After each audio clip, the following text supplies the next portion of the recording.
আসসালামু আলাইকুম। আমি উত্তর খোঁজার চেষ্টা করেছি যে বাংলাদেশে কোনো রাজনৈতিক দলের সাথে ভারতের কোনো লিয়াজো হচ্ছে কিনা। আমি প্রশ্ন করেছি দিল্লির সাংবাদিকদের। কেউ ডিরেক্টলি দিল্লিতে যারা থাকেন তারা তাদের দেশের ইন্টারেস্ট চিন্তা করে কথা বলেন, আবার বাংলাদেশ থেকে একে অন্যকে দোষারোপ করে, আবার তলে তলে সব পক্ষের সাথে সবাই যোগাযোগ করে।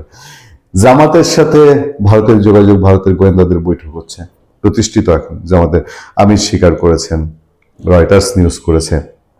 তারপর আবার ভারতীয় দায়িত্বশীল পররাষ্ট্র মন্ত্রণালয় সেটাকে এন্ডোর্স করেছে, বলেছে হ্যাঁ সেই যোগাযোগটা হয়েছে, একটা রুটিন যোগাযোগ হয়েছে। আমেরিকা আগ্রহ প্রকাশ করছে জামাতের সঙ্গে কাজ করার। ফলে বিএনপি কেন পিছিয়ে থাকবে? বিএনপি পিছিয়ে থাকার কথা নয়। আমাদের কাছে সুস্পষ্ট খবর ছিল বিএনপি একটা প্রতিনিধি দল, এখন ভারতের পথে, ভারত যাওয়ার কথা, তারা ভারতে যাচ্ছে। ফলে বিএনপির সঙ্গে যে ভারতের ভালো যোগাযোগ আছে এটার বলার অপেক্ষা রাখে না। এই সময়ে বাংলাদেশের ভেতরে এই খবরাখবর, ভারতের সঙ্গে আপোষ, তাহেরের বক্তব্যকে অপপ্রচার বলছে বিএনপি।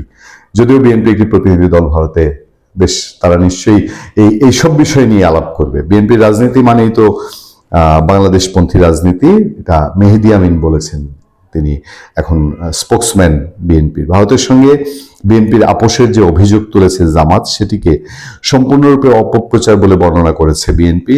শনিবার গুলশানে বিএনপির কার্যালয়ে আয়োজিত সংবাদ সম্মেলনে সাংবাদিকদের প্রশ্নের জবাবে এই অবস্থান তুলে ধরেন বিএনপির নির্বাচন পরিচালনা কমিটির মুখপাত্র মাহদী আমিন। আগের দিন জামাত ইসলামী নায়েবে আমির সৈয়দ আবদুল্লাহ মোহাম্মদ তাহের কুমিল্লায় এক জনসভায় বলেন, একটি দল নতুন করে ভারতের সাথে আপোষ করে আবার দেশ শাসনের জন্য বাংলাদেশকে বিক্রি করে দিতে চায়। এদেশের মানুষ 4 কোটি যুবক এটা হতে দেবে না ইনশাল্লাহ। মানে আমেরিকার সাথে আপোষ করবেন জামাতে ইসলামী, তাতে কোনো সমস্যা নেই, ভারতের সাথে বিএনপি আপোষ করলে সমস্যা। এবং দিনকে দিন এটা কি পরিষ্কার হয়ে যাচ্ছে কিনা, আমি এই প্রশ্ন দিল্লির সাংবাদিক গৌতম লাহিড়ীকে করেছিলাম। তাহলে কি এমন একটা সমীকরণ সামনে যে বাংলাদেশের জামাতে ইসলামী এবং আমেরিকা তারা মিলে খুব চেষ্টা জামাত ক্ষমতায় আসুক, আবার বিএনপি এবং ভারত তারা মিলে খুব চেষ্টা বিএনপি ক্ষমতায় আসুক, যদি এই প্রশ্নের সরাসরি কোনো উত্তর পাওয়া সম্ভব হয়নি। তবে আমার দৃষ্টিতে যোগাযোগ থাকতেই পারে।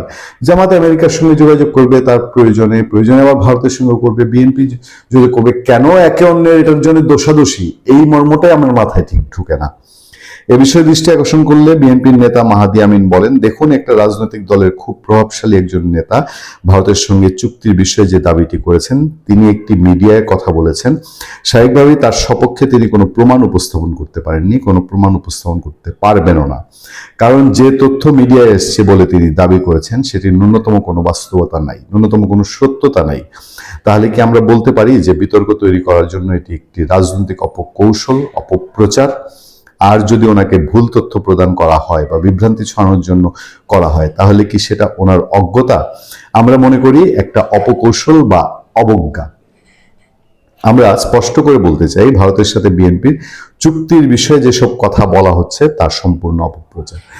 আমি জানি না চুক্তি এক জিনিস, যে আমি ক্ষমতায় গেলে তোমাকে এই দিব সেই দিব, আর আন্ডারস্ট্যান্ডিং ভিন্ন জিনিস। ফলে কেন বিএনপি এবং জামাত ইসলাম একে অন্যের প্রতি এই তীর ছোড়াছুড়ি করছেন? এটা কি শুধুই নির্বাচন জমিয়ে তোলার জন্য? ভালো থাকবেন, সুস্থ থাকবেন। আপনাদের সাথে আমি আতিক রহমান, পূর্ণিয়া।